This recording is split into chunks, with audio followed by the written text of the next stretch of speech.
Thank you. Good morning, everyone. Good morning. Switch gears here a little bit, talk about something a little more different. Although still an outside agency, outside focus on what you do. When I first talked to Brian and Bob about doing this presentation at the end of last year, we had an expectation that it might be quite different than where it is now. In point of fact, with the midterm elections and various other changes that have gone on, and continuing troubles with the economy, things have changed at OSHA.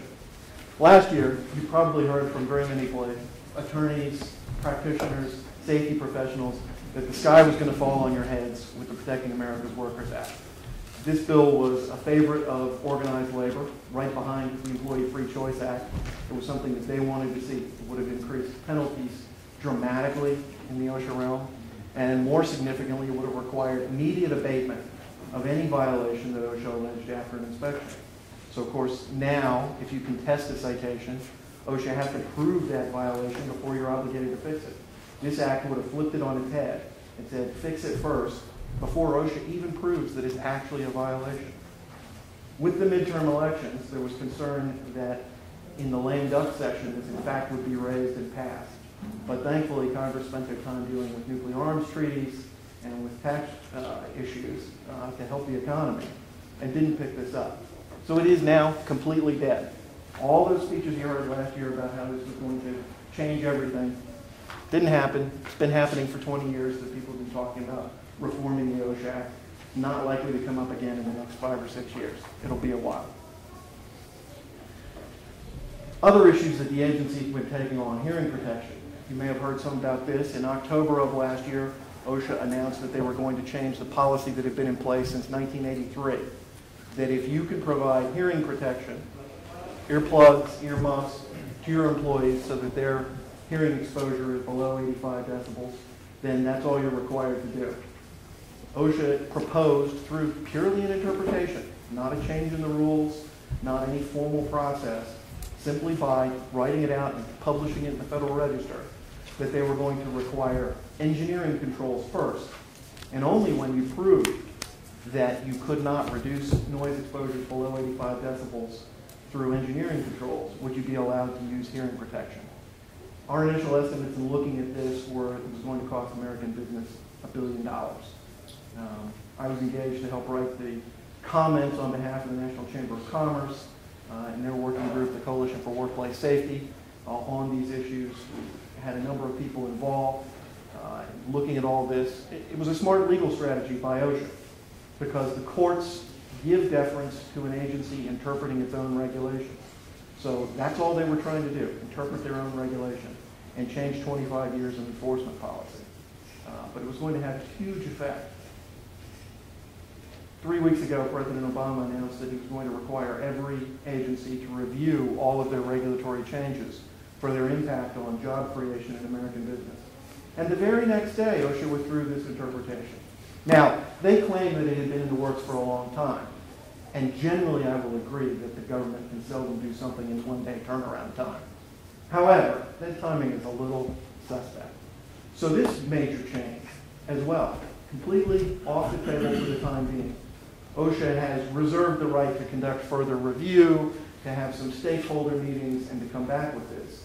But all of that gives business, the Chamber of Commerce and other trade associations time to gather the information, which they didn't before, because we really were on a short time frame to submit comments and respond to this, to really prove the point that this was going to cost $1 billion to American business. It's off the table for the time being. Another one of those things we don't have to worry about. The other thing that was out there that OSHA was working on was recording of musculoskeletal disorders on the injury and illness logs. This was supposed to be one of those changes that was a slam dunk for OSHA. Supposed to be an easy kind of an issue where they were simply going to make you classify on your 300 log that in fact an injury or illness was either related to a musculoskeletal or an ergonomic issue, or it wasn't. Seems pretty straightforward.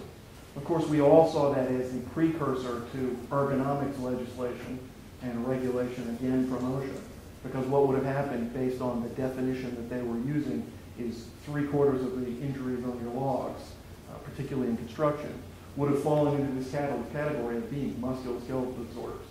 And after 2 years of those kinds of numbers, OSHA would have stood up and yelled, oh my God, we had an epidemic of musculoskeletal disorders. We need an ergonomic regulation. And they would have gone straight down that route. They proposed it, got hung up in a number of regulatory reviews for the Small Business Administration, for economic analysis, things that OSHA never expected. The Chamber of Commerce was raising all of the issues. And this too, OSHA has withdrawn now because it was supposed to be easy and it wasn't. So OSHA has backed off of all of these kinds of things which were initiatives to make changes, to do various things that they were looking at in the past couple of years under the new administration. So what does that leave us? It leaves us with enforcement. Enforcement, enforcement, enforcement. Enforcement all the time. That's what OSHA has been doing for the last year. They've certainly been stepping up their enforcement and going through the issues. But now with backing off a lot of these initiatives, there's nothing else. Indeed, here in Pennsylvania, Dr. Michaels, the head of OSHA, said just this fall, absolutely, I believe in enforcement. This has been his message throughout his tenure as the Assistant Secretary for OSHA.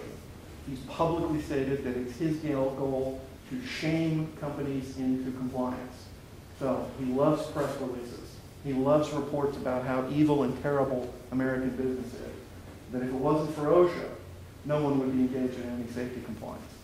Of course, we all know that's not true. If you have high injury and illness rates, that affects your bottom line. That affects your ability to remain in business, to finance projects.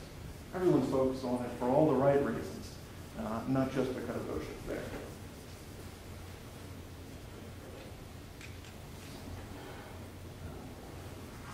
So, last year's statistics, 41,000 inspections, 5% increase.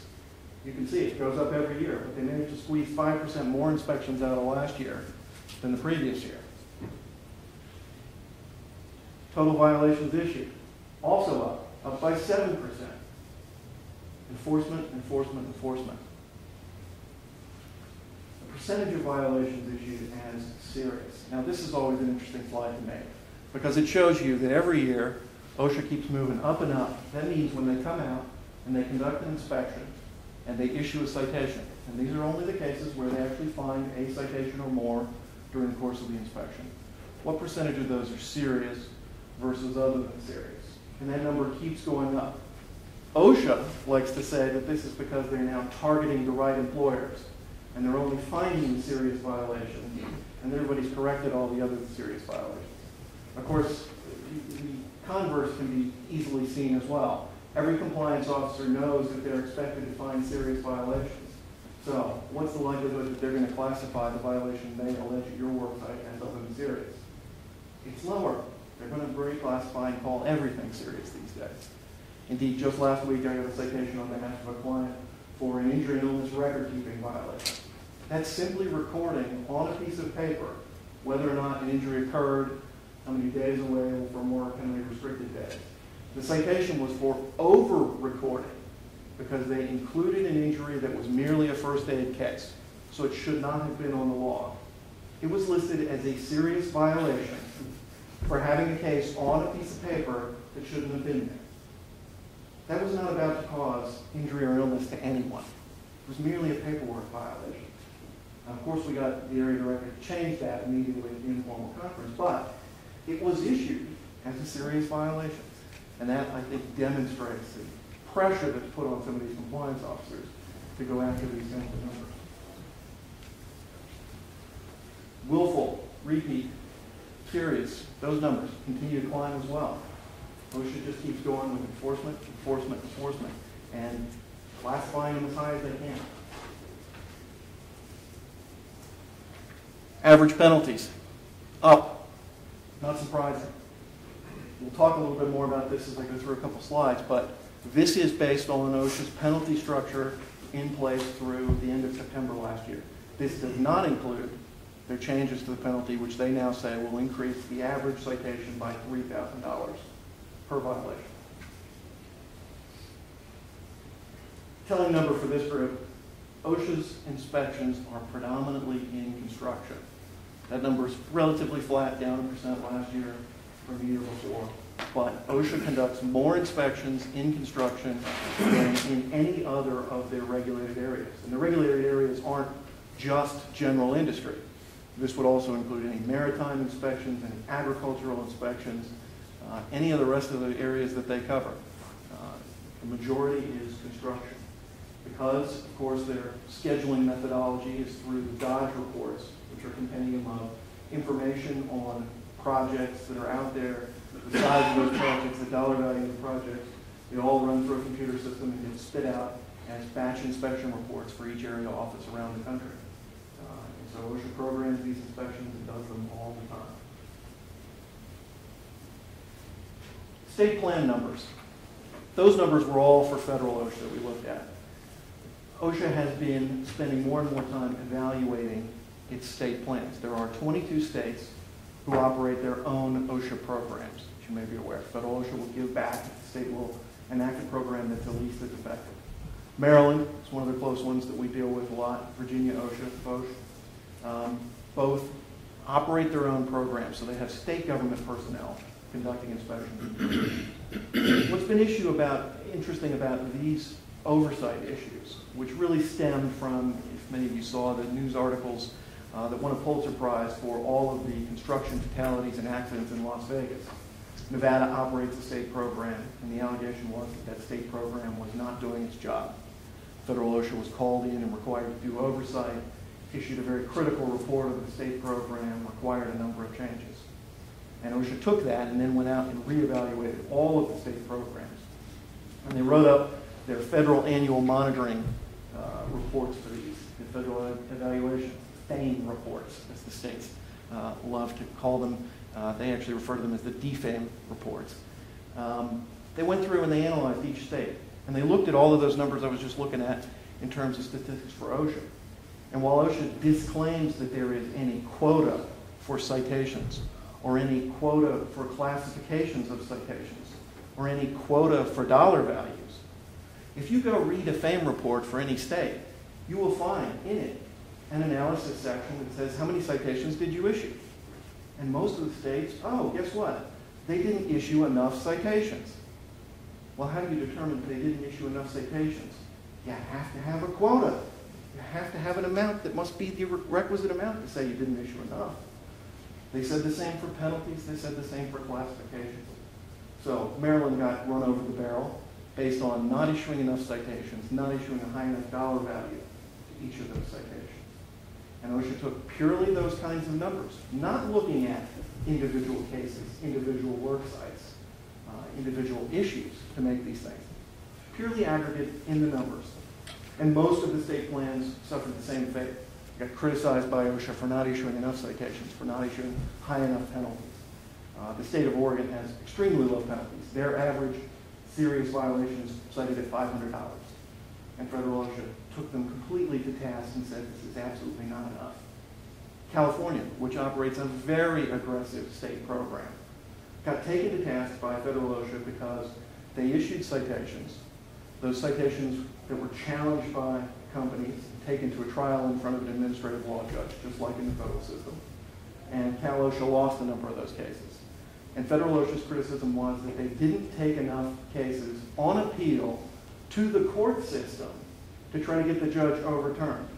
So not only are they arguing they didn't issue enough citations with enough dollars, if they lost those cases, they should have appealed them. Again, that's not based on an actual evaluation of the individual cases, a review of the judge's decision about why the agency was wrong and that violation was improper, based on aggregate numbers. So federal OSHA is pushing all of the states very hard for enforcement as well. And of course the states depend for at least 50% of their budget on these state OSHA programs for federal OSHA. So they have to keep federal OSHA happy in doing that. National emphasis programs have been something that OSHA has been focused on for the last couple of years and that they're going to continue to do. Petroleum refineries, they inspected every